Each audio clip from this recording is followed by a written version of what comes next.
Assalamualaikum warahmatullahi wabarakatuh. Kita kembali lagi membahas tematik kelas 6, tema 3, subtema 3, pembelajaran 5 dan 6. Kali ini yang akan kita bahas adalah penemu Indonesia yang mendunia. Yang pertama ada Profesor Dr. Chairul Anwar.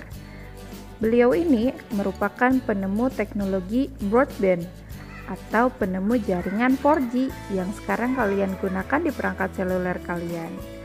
Yang kedua ada Yogi Ahmad Erlangga. Beliau ini adalah penemu rumus matematika dalam berbagai masalah perminyakan. Beliau tercatat sebagai doktor matematika termuda di Delft University of Technology, Belanda. Yang ketiga, Profesor Insinyur Sediatmo, penemu sistem pondasi cakar ayam pada tahun 1962.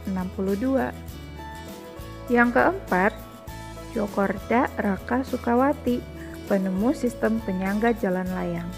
Sistem penyangga jalan layang dibuat sejajar dengan jalanan di bawahnya dan bisa diputar dengan mudah untuk mengaturnya. Sistem ini diakui dunia mampu menghemat tempat dan sangat mengefisiensikan transportasi. Yang kelima, Warsito Purwo Taruno, penemu mesin pembunuh kanker.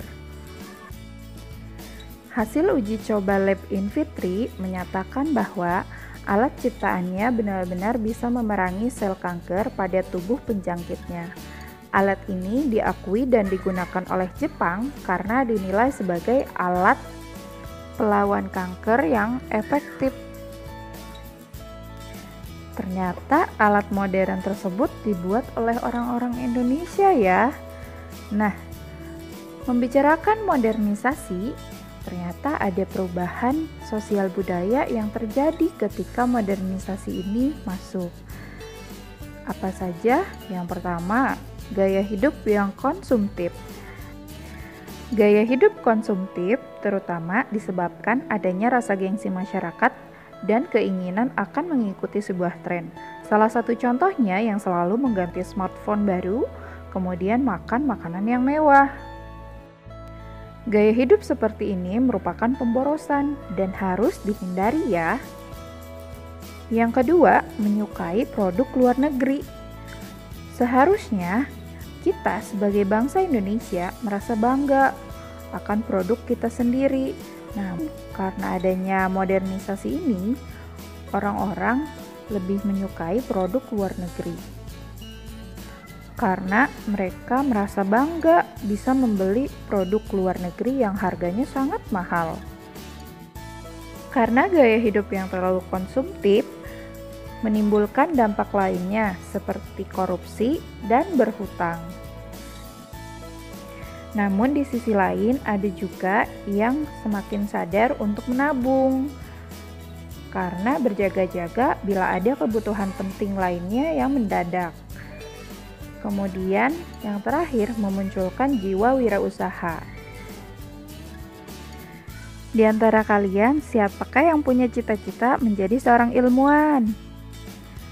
Wah, ternyata ada ya yang bercita-cita menjadi seorang ilmuwan.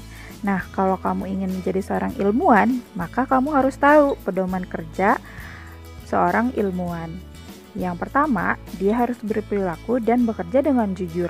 Yang kedua, tidak boleh semata-mata menggunakan data-data orang lain. Yang ketiga, selalu bertindak tepat, teliti, dan cermat. Yang keempat, berlaku adil terhadap pendapat orang lain yang muncul terlebih dahulu. Yang kelima, menjauhi pandangan berbias terhadap data dan pemikiran ilmuwan lain. Yang keenam, tidak berkompromi melainkan berupaya untuk menyelesaikan permasalahan yang dihadapi dengan tuntas.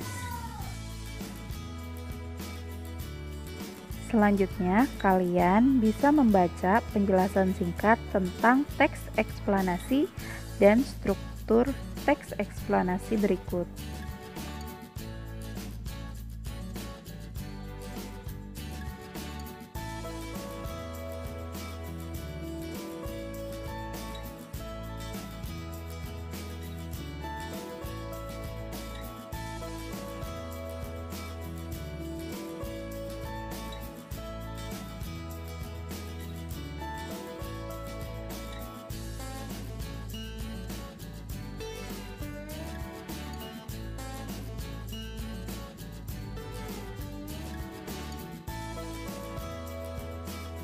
Terima kasih sudah menyimak video pembelajaran ini.